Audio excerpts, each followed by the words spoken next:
Hi, I'm Chris Giamo, and at TD Bank, we believe all citizens need to be informed about the important financial issues that affect their daily lives. That's why we're proud to support programming produced by the Caucus Educational Corporation. Funding for this edition of One-on-One with Steve Adubato has been provided by TD Bank, Guarini Institute for Government and Leadership at St. Peter's University, New Jersey Resources, St. Joseph's Health, a passion for healing. It's what's inside us. Choose New Jersey. Our mission is attracting companies to the Garden State. New Jersey Sharing Network, dedicated to saving lives through organ and tissue donation. And by the New Jersey Office of the Insurance Fraud Prosecutor. Insurance fraud costs New Jersey families $1,300 a year. Promotional support provided by Commerce Magazine. And by Jaffe Communications, where business, media, and government converge in New Jersey. This is One-on-One. I'm an equal American just like you are. The jobs of tomorrow are not the jobs of yesterday. Look at this. You got this? Here it is, man. Look at that. Life without dance is boring. I don't care how good you are or how good you think you are, there is always something to learn. Do you enjoy talking politics? No.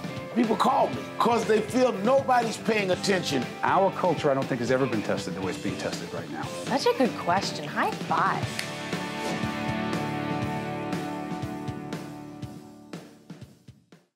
Hi, I'm Steve Adubato. We call it gone but not forgotten when we look back at New Jerseyans who made a major contribution to this state. Back in 2013, we did a documentary on the 47th governor of the great state of New Jersey, Brendan T. Byrne. It was at an unveiling of Brendan Byrne statue, a monument, if you will, at the Essex County Courthouse. It was powerful. The people who spoke about him were powerful. Even though it was done 5 or so years ago, his significance, this documentary's significance, is more important, maybe today more than ever. It's about Brendan T. Byrne.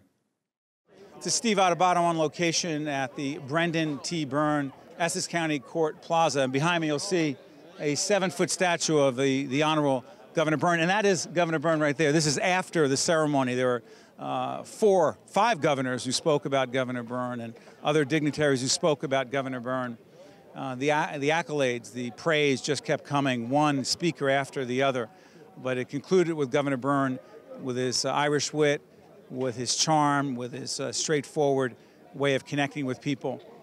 The bottom line is this was a great day for Essex County, a great day for New Jersey, a great day for this country, and a great day for the Honorable Brendan T. Byrne. I'm Steve Adubato. Let's go to the videotape, as my friend Warner Wolf always liked to say.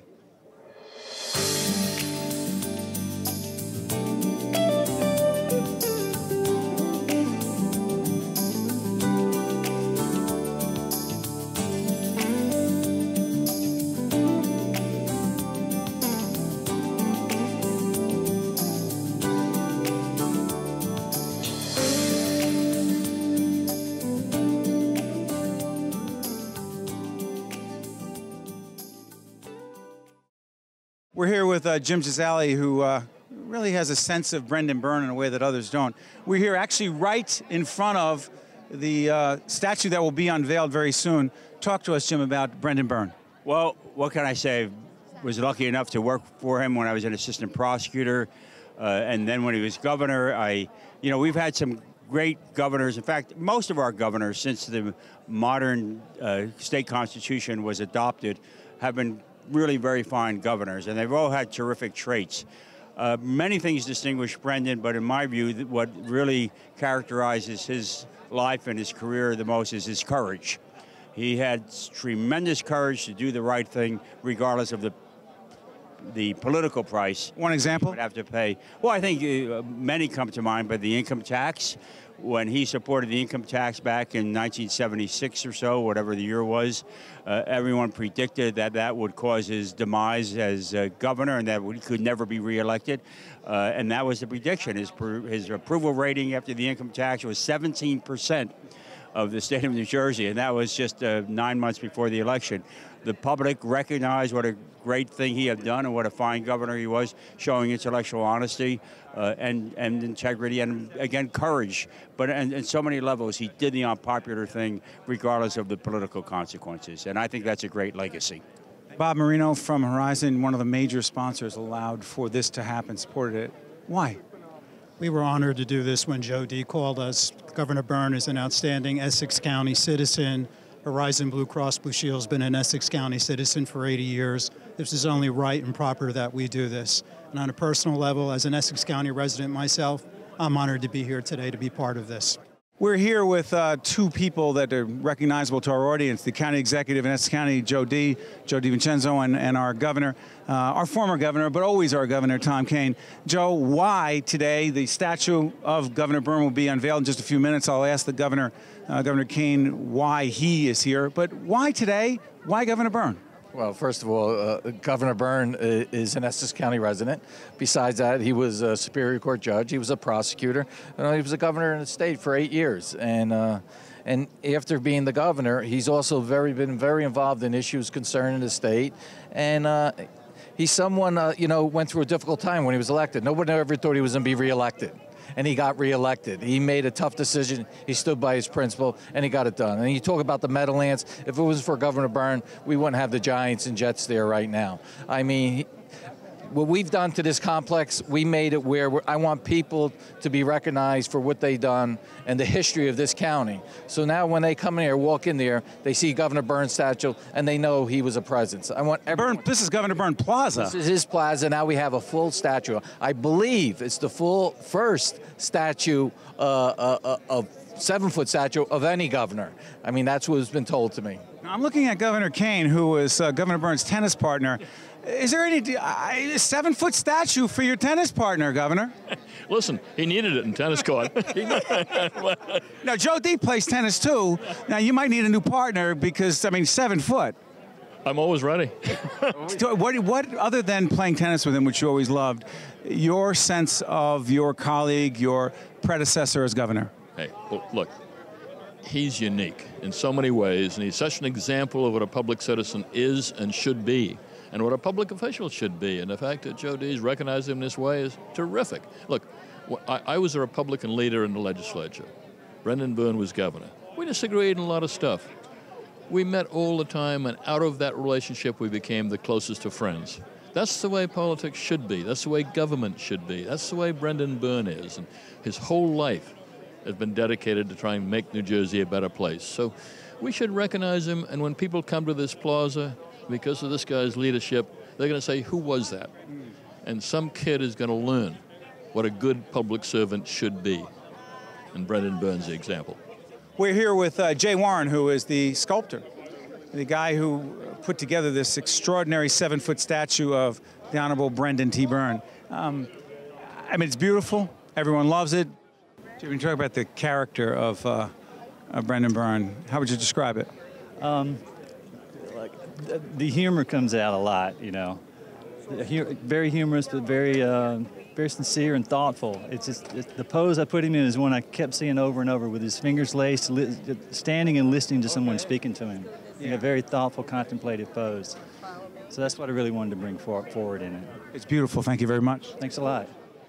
We are here with Harold Hodes. It was said by, I think, Governor McGreevey that Brendan Byrne accomplished a lot of great things as governor, but it was sometimes with Harold Hodes's blood. Now, Harold Hodes was the chief of staff to the governor. Was there that much blood? You guys had some tough fights, the income tax, school funding, the Meadowlands, the Pinelands. Was there a lot of blood? No, it was a bipartisan approach back then, but you needed to exert some influence within the legislature, as you well know, and the governor was a man of principle and integrity, and that's what was said today. You're being so dignified and political about it, but Harold, come on, seriously. When people ask, how the heck do you get it done when so few can get it done, is there one secret that you want to share with folks about how bipartisanship could actually work and get things accomplished? Sure. First of all, you have to know the district. You have to know the legislature. You would have to know what he can do and what he can't do. You show him the proper respect. You keep your word, and you have integrity, and you'll be able to work it out. And you take one issue at a time. But what was it and what is it about Brendan Byrne? Again, you guys are a team. But what was it about Brendan Byrne during those years of 1974 to 1981 that had him be the kind of leader that he was? Again, in 77, help me, people said one term, that's it. No way he gets reelected. What did you and what did Brendan Byrne see and know that you said, wait a minute, we have a shot here? That was after the income tax. So how unpopular, first of all? Well, he had, in the primary, he had his cabinet run against him. Whoa, whoa, whoa. Give a little history. People he appointed in his own cabinet said, we're running against you. Yes, and he also had 2 congressmen run against him. Presently was Bob Rowe and Jim Florio. Hold on, Democrats ran against the Democratic governor. Right. Okay. And the mayor of Jersey City, Paul Jordan, reformer, ran against him also. So therefore we went into the primary and Brendan Byrne cut a commercial on the steps of the State House and said, I made a mistake. I told you there wouldn't be an income tax. There needs to be an income tax, and I thought it was the right thing to do for the state of New Jersey. And that's the whole campaign. And it was his integrity, and no one else came up with a different type of plan that would balance the budget, as he did. Let me get this straight. So I think what Harold Hodes is saying is Brendan Byrne actually told the truth. No spinning, no trying to play games with words. He said, I made a mistake, not with trying to raise the income tax, but with not telling you I was going to raise the income tax.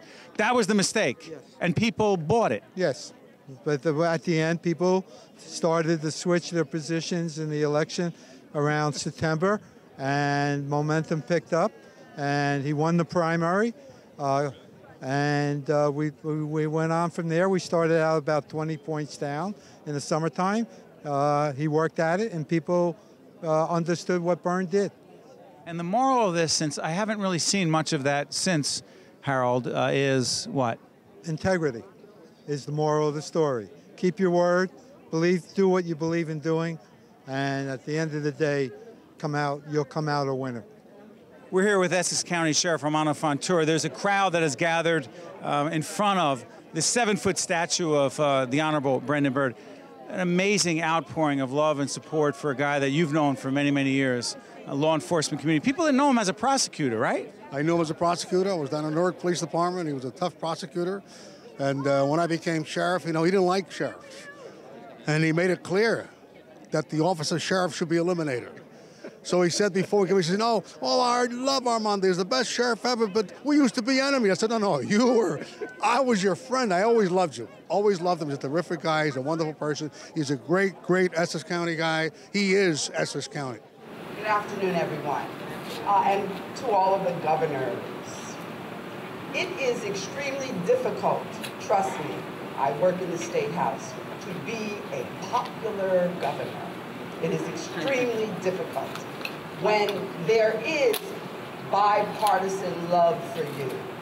And why so many of you are here today is because where we are is where Brendan Byrne developed the foundation of the career that he would subsequently have.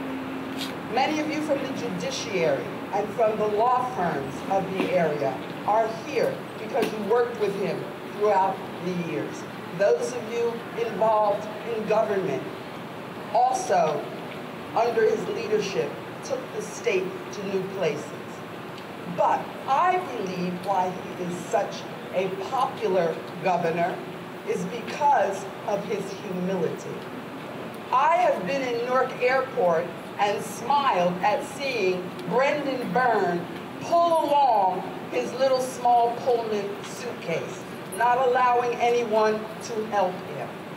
I have observed him on many occasions, and I don't know what he and Ruthie are going to do because Pal's cabin is closed. But I have seen on many occasions him enjoying a meal, fraternizing and talking with all of the local people from the community who come in for a bite to eat. But what I love most is a photo I couldn't bring with you today. During the Democratic National Convention in Charlotte, every day in the New Jersey Hotel, they would put out refreshments from 5 to 7. And I have a classic photo of Brendan Byrne in his bathrobe with a towel wrapped around his neck, coming down for his daily refreshment. Brendan Byrne, that's why we love you. You are real people in the Essex County tradition. Congratulations. It's an honor to welcome you. Any event in Newark or Essex County that matters, you'll see John Schreiber, the CEO of the New Jersey Performing Arts Center. We are, again, standing in front of this extraordinary statue honoring the Honorable Brendan T. Byrne. Your sense of the governor and your sense of this extraordinary event, John? Well, anytime you get every former governor existent showing up for something and somebody, you know that it's for somebody remarkable. So, you know, these days when Washington is behaving as it is, to have this show of bipartisanship, to show how government can work at its best, is terrific. It really warms your heart, you know? And Brendan Byrne is a supporter of the arts. Oh, yeah. I mean, as is Ruthie. Oh, absolutely. I mean, Brendan is as regular a visitor, Brendan and Ruthie, to NJPAC as anybody. They come to all sorts of things, you know, classical, pop, jazz, great theater lovers. You know, Tom Kane and Brendan, these are the original arts governors. Thank you, John. Thank you, Steve. People ask me, you know, he's a Democrat, you're a Republican. How did you get to be such close friends? Let me tell you, I was the Republican leader in the legislature. He was the Democratic governor. He didn't have to consult me on everything, but he consulted me on most things. And the policies, all those wonderful things that he did, if you look back at them, every single one of them was bipartisan, the Republicans and Democrats. And that was part of the work of this guy who brought people together. He set the kind of an example that, of course, some of our friends in Washington should be looking at today. He did all these great accomplishments, but to me, you build a 7-foot statue, not just of accomplishments. You build it because of who that guy is, because of the kind of example he sets to us all about what a public servant really should be in this democracy. What you have to do to be that kind of a public service, how you bring people together. I used to call it the politics of inclusion. He is the politics of inclusion. He brought everybody together, left and right, behind things that were good for the state. He has never in his entire life done something that he didn't think was in the best interest of the state. That's an incredible statement to me. You know, he was wrong back those days as governor from time to time. Just as he's wrong in the ledger every week or so. But he was wrong because of fervently held beliefs. And we argue and argue, and yet we're the best of friends. And that's how you should be in government. That really is how you should be in government. You know, think of the words of the great Chilean poet Pablo Neruda. Brendan, I come here today to pound on your heart with love. You and New Jersey will always be perfect together. When we come here today to dedicate this statue, in antiquity, statues were a means by which the emperor could continue to preside with influence throughout the region. And whether it was the ancient Greeks at Olympia or the Romans with the statue of Diana, sculpture served a purpose, many times larger than its subject. And we learn so much of a culture and of a people by examining your sculpture.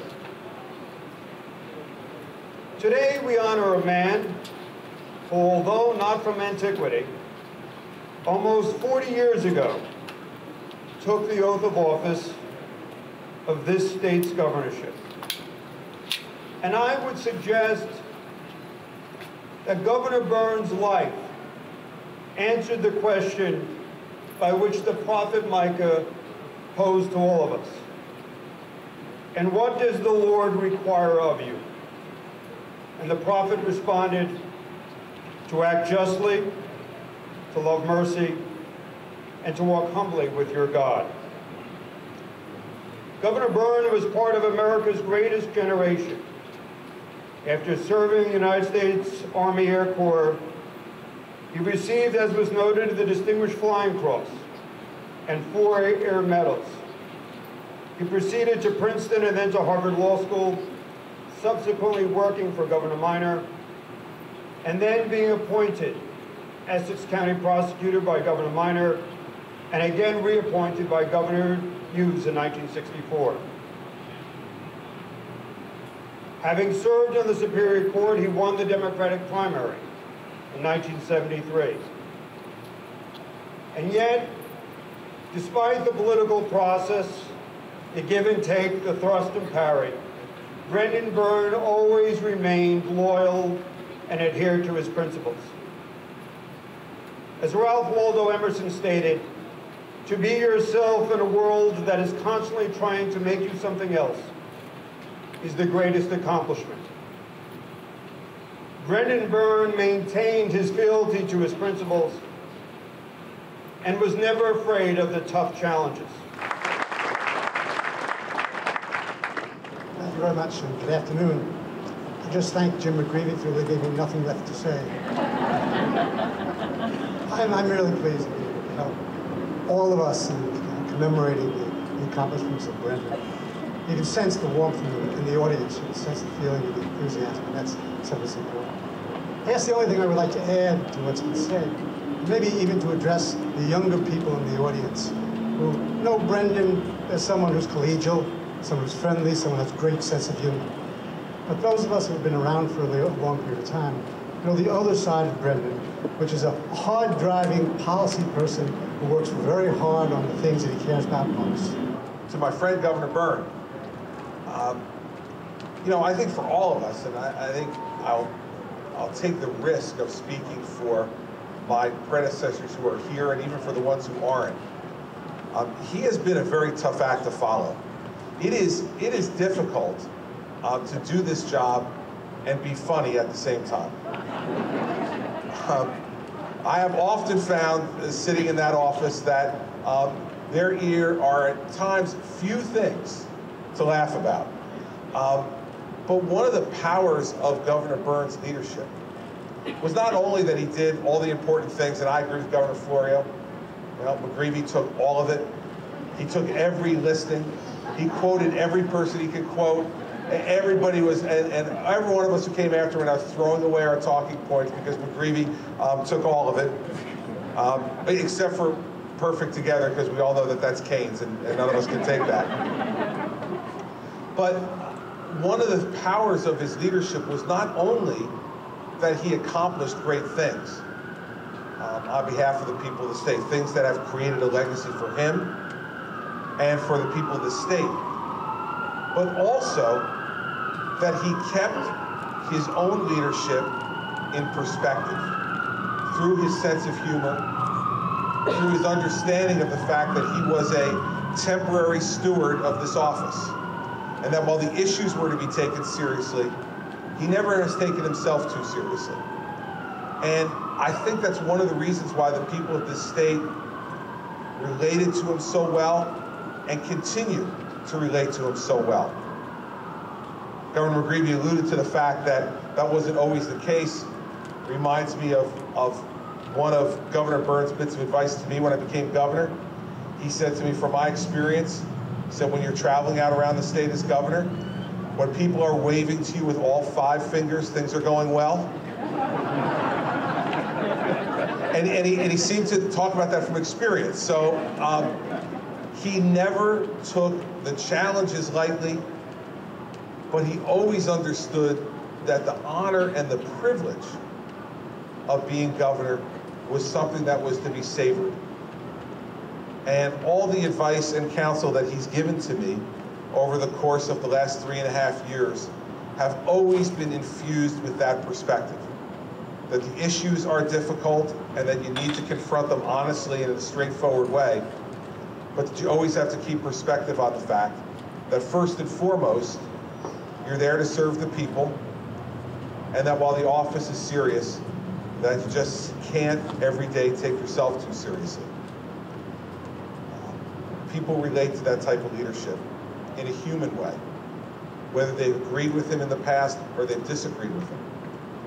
And so he has set a great example for each and every one of us who has come since him to this office.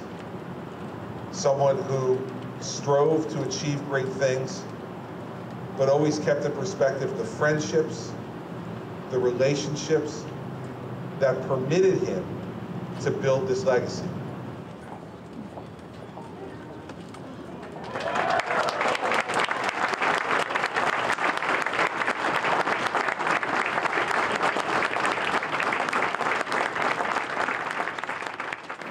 Having a chance to serve people of New Jersey, people of Essex County, was a great privilege. One-on-One with Steve Adubato has been a production of the Caucus Educational Corporation, celebrating over 25 years of broadcast excellence. Funding for this edition of One-on-One with Steve Adubato has been provided by TD Bank, Guarini Institute for Government and Leadership at St. Peter's University, New Jersey Resources, St. Joseph's Health, Choose New Jersey, New Jersey Sharing Network, and by the New Jersey Office of the Insurance Fraud Prosecutor. Transportation provided by Airbrook Limousine, serving the metropolitan New York, New Jersey area. Hi, I'm Peter Rooney. In 2006, I lost my father to renal disease. He was on the waiting list for a new kidney, but did not receive one in time. Unfortunately, so many like my father have lost their lives while waiting for a life-saving organ. At New Jersey Sharing Network, we're committed to saving and enhancing people's lives through organ and tissue donation and by informing people about this important decision. Because you can make a difference and save a life.